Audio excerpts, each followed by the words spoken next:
Well, of course, this weekend we've focused on the deadly attack in Fort Lauderdale, but we also have some very big developments in state and in national government to tell you about. And we'll start with the emerging evidence that Russia meddled in our election. U.S. intelligence says there is no doubt that Russia used deception and hackers to manipulate the election in favor of Donald Trump. And the declassified report points directly to Vladimir Putin, concluding that he personally ordered this. It concludes that Russia hacked emails to find embarrassing stuff about the Democrats, and then through a series of a chain of sources delivered it ultimately to the leakers, and then in addition to that produced and helped disseminate fake news reports to make Hillary Clinton look bad. And intelligence intercepts revealed the Russian government celebrated Trump's win the night of the election. Quote, Russia's goals were to undermine public faith in the U.S. democratic process, denigrate Secretary Hillary Clinton, and harm her electability and potential presidency.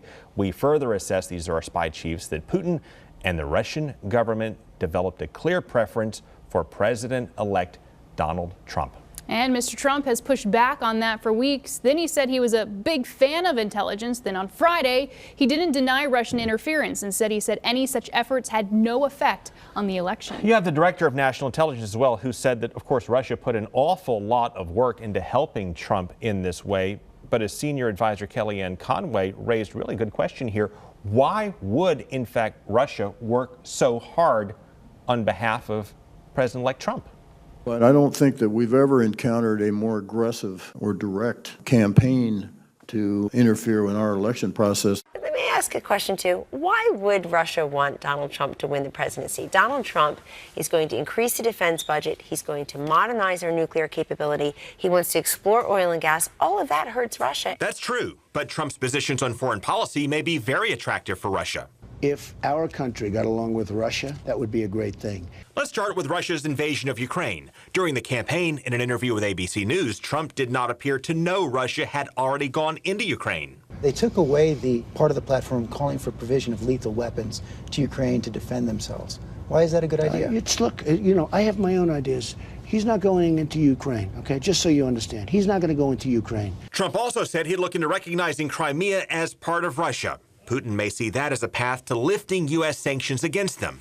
And when Russia was accused of hacking Democrats' emails over the summer to interfere in our election, Trump called on Russia to keep going. Russia, if you're listening, I hope you're able to find the 30,000 emails that are missing. I think you will probably be rewarded mightily by our press. Meanwhile, Republicans in Congress have a plan to build Trump's wall with Mexico. The first installment would cost us $8 billion, which we would then try to recover somehow from Mexico. Yeah, we have this developing plan right now in Congress. That's part of it. And it's going to, the idea would build off of a plan that President George W. Bush started several years ago and simply could not finish because it's a plan that just did not go well back then. That's not what Trump is planning this time, but it shows when you look back at why building this new wall will not be easy. Yeah, talk about a wall, talk about sending them home, talk about enforcing the law. Unfortunately, none of it's been done. The federal government tried to wall off our Mexican border just a few years ago. Republicans and Democrats voted for it, and President George W. Bush promoted it. Secure Fence Act is part of our efforts to reform our immigration system. We have more to do. Let's head down to Brownsville, Texas, where they built that wall, or at least part of it. Turns out they couldn't build it along the actual border because of treaties and flooding. So they built it north of the border, walling off American citizens from their own country, leaving them surrounded by drug smugglers. They have their boats lined up along the river to bring people across. At night? Anytime. Day or night, it makes no difference here. Charlie LaDuff traveled to South Texas for us last year to show us what went wrong. We've had every dog poisoned. They poison the dogs so they won't bark. And this golf club went bankrupt because, again, America walled it off from America. It shouldn't be comical.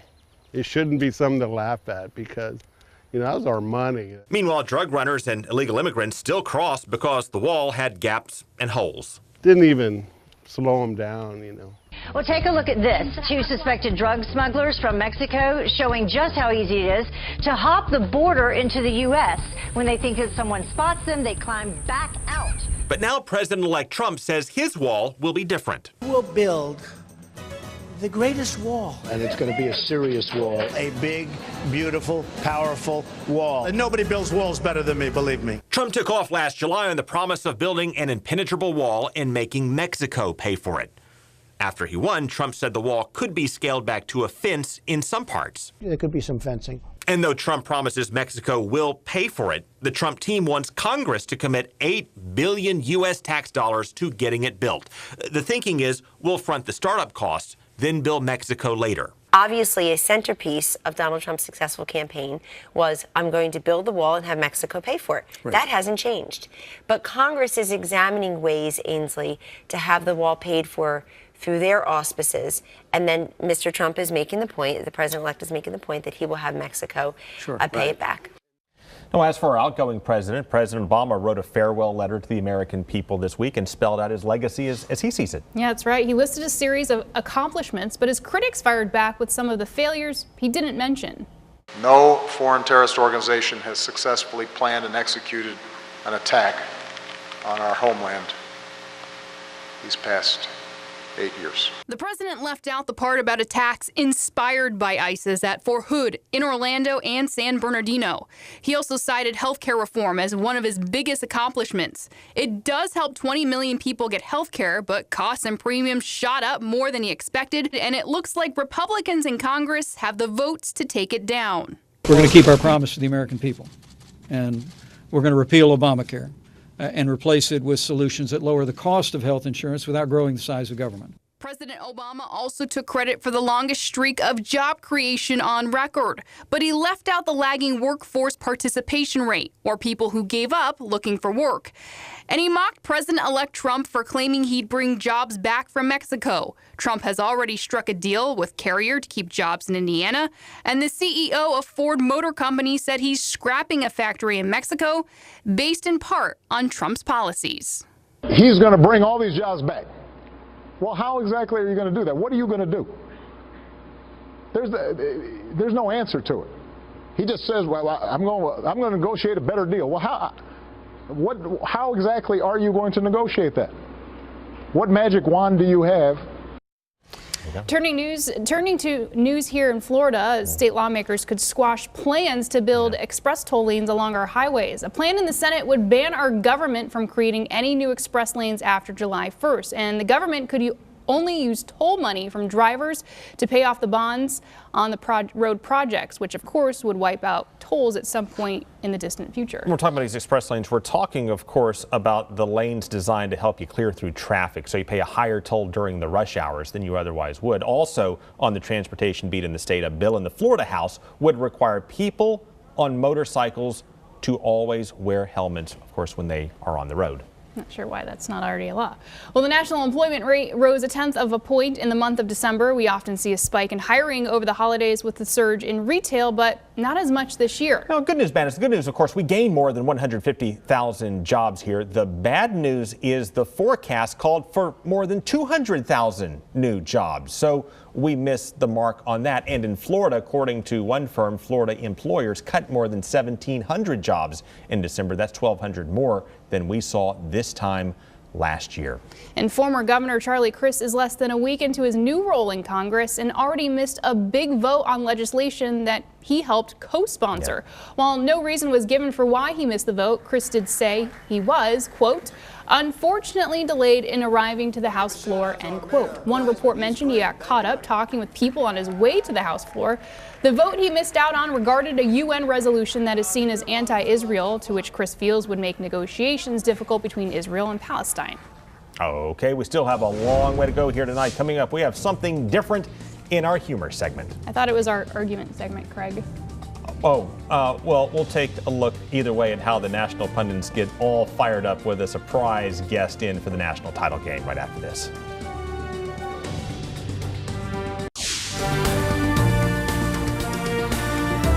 And so earlier today, Marissa and I were watching a lot of the talking heads on the political talk shows to try to figure out who may be the most colorful of the bunch here. Yeah, we wanted to see how well we could maybe incorporate some of their techniques. We've never tried this before. That's right. You know, show what they do, of course, on the national shows. Then we sit together and try to sort of do the same thing, see how well we use their techniques. We have a lot to choose from. Who do you like? James Carville, maybe? Is it? No, I like this Dallas Woodhouse guy. Oh, Dallas Woodhouse. Yeah. That's who we came up with. Yeah, he's the Republican Party boss in North Carolina. You've probably seen him. He uses these random props to make I talk from the hands. He talks a lot with props, and it's good stuff. And he's the same guy who got chewed out by his own mom for fussing with his brother on national TV. Take a look. Don't send no Democrat no email. Dallas and Brad, we think their candidate, if elected, could have these on inauguration day. Hey, guess what, Chuck? Next thing you know, you'll say there's gambling in Casablanca. I mean, come on. Well, you're right. I'm from down south. Oh, God, it's Mom. And I'm your mother. And I disagree that all families are like ours. I don't know many families that are fighting at Thanksgiving. Is this really your mother? No, you're her mom. Yeah. I was very glad that this Thanksgiving was a year that you two were supposed to go to your in-laws. Wow, that was pretty intense, almost as intense as Trump and Clinton. Wait, hold the phone, Marissa. Hold the phone, because his mom just called. We're trying to be him. Is that? Let me try that again. Hold the phone. Do you really think that he's gonna? That's not quite it, is it? How do we? Y'all ain't got this right. And that's why we have to drain the swamp. Oh. We have to drain the swamp. Look who's here. Dallas. How you Thank doing? you so much for joining us. Nice to see you. My goodness, big reveal right there. Okay. How do you pull this off with your brother? Are these your real personalities that we see? I think we are. As you know, I'm the executive director of the North Carolina Republican Party, and we've had a pretty good year and helped Trump win North Carolina and helped hold our Senate seat in North Carolina. And my brother is a big muckety-muck up in Washington for the Democrats, but of course, I guess he'll stay in town. Most of them are getting run out here this week and next week. Okay, so we try to have these engaging arguments, Marissa and me, and maybe you can help us out to make it sing like that. Maybe, what, Alabama versus Clemson? Yeah, I'm not that feisty. I don't get the anger part help of her it. along Yeah, here. can you help me? Well, I think the Tigers will win because elephants are slower, but elephants are also smarter, and it may not be smart to be slow on the football field, but it's good to be slow in politics and life. Take it slow, take it easy, take it conservative, and know where you're going. But people say there's too much theater in politics, that it's too much of a show, and you should go back to Lincoln-Douglas debates. Come on, let's go back to real issues and so much of the theatrics. Well, here. remember remember what they say, that politics is Hollywood for ugly people. So I mean, so that's why there's a lot of theater in it. But I think politics is simply the way we organize our lives, and it is a reflection of who we are and what we do, and we ought to have fun with it. But then we have to discuss serious issues too, and these folks, they discussed some serious issues, and apparently the Russians got me. But you know, the country came to a decision on that, and I hope everybody's hopeful that we can have a good administration coming forward. I know I am. And we've never seen quite a personality like Donald Trump, who will be. Is that the Donald Trump that is actually him, the guy that we see up on the stand? You know, I guess that's something we're going to find out. You know, I've met him a few times. You don't have the kind of success he has and not have an ability to delegate and hire good people and think. Make your best case for the Democrats. If they hired you to brand their message in their best possible terms, they lost the message war in the election. What should it have been? I think that the problem they had is that you have to acknowledge the problems that have been created over the last few years, that the economy is slow to recover and that the health care, Obamacare has not done people well. So I think what you'd have had to do is come out and acknowledge, look, we know this isn't a program that makes everybody happy. We know that, but at least we're trying to do something. We're trying to make it right for people. We need to keep working on it. I think if you were to emphasize that everybody needs a hand up, not a hand out, but I think that they got into picking, seeming to pick either urbanites over rural people, or one race over the other, or men over women, or women over men. They got, you have to have an overarching message. It's one reason that, think about hope and change. It meant a lot of different things to a lot of people. So does Make America Great Again. To me, it means helping America and its people rise to their potential. Become the leader in the world again when it comes to foreign affairs and domestic affairs. They didn't have that. The other thing is, they had a fundamentally bad candidate. Well, there you have it. Dallas from Raleigh. Here in Tampa. We'll gavel it down. Clemson. There'll be a party on January 20th, I guess. There will be. I will be up there for the ball, and I will be dancing, and we will be thinking about you guys down here in Tampa. Thank you. Just make Tampa great again. There you go. Now up next, we're going to shift gears now to something different, the violence in Chicago.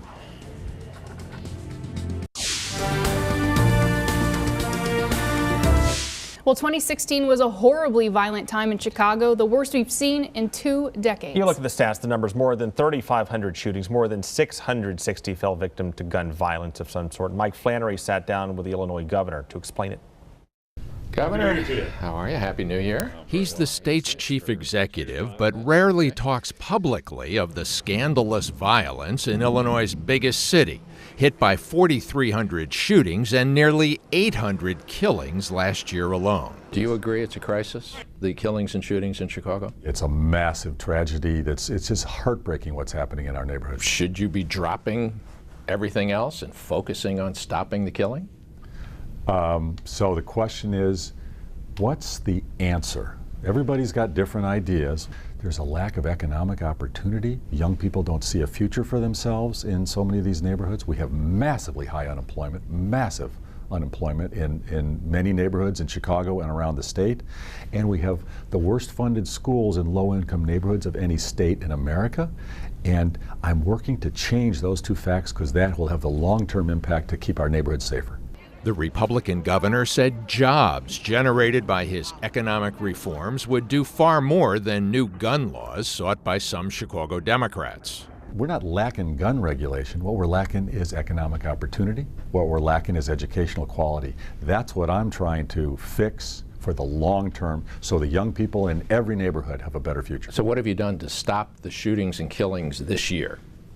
Short term, what we've asked the state police to do is come to beef up their staffing in Chicago, patrol the interstate freeways, which is under the purview of the state police, very aggressively, and work much more coordinated with Chicago Police Department.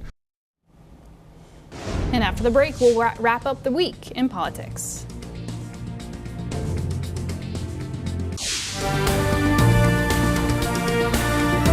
Well, it looks as if next week will be a turning point in history. Republicans appear to have the votes to take down Obamacare as we know it, replace it with what we don't know. That will be the big story next week. Also, a lot of talk about jobs, how they can be spurred, particularly with a disappointing jobs report this week. And then we'll be a week away almost from Inauguration Day, so all this stuff is going to start wrapping up. And you can wrap up by subscribing to our YouTube channel, Craig Patrick's Money, Power, and Politics. Catch up on prior shows you may have missed, folks. That's our show. We'll see you again tomorrow night.